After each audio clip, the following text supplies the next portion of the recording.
Welcome to the Tech Egg. Don't get scrambled. Enjoy the video. In this video, I will explain how to use Easy Touch iPhone, also known as Assistive Touch. Let's dive right into enabling this helpful feature. First, open your iPhone Settings app. Scroll down and tap on Accessibility.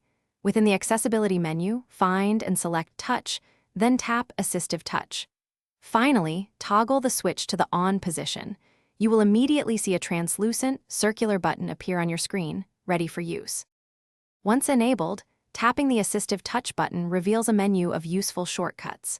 You can quickly return to your home screen with a single tap.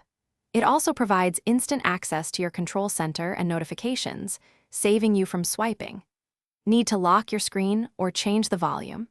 These essential device functions are conveniently available within the menu, making everyday tasks much simpler and more efficient.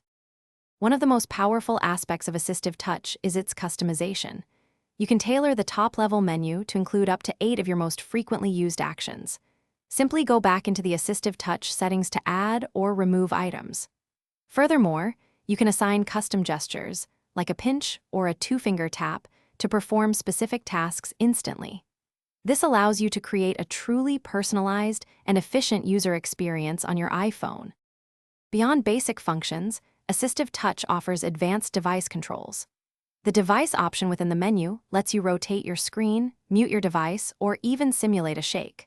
For more complex interactions, you can create and save custom gestures, perfect for games or specific app navigation.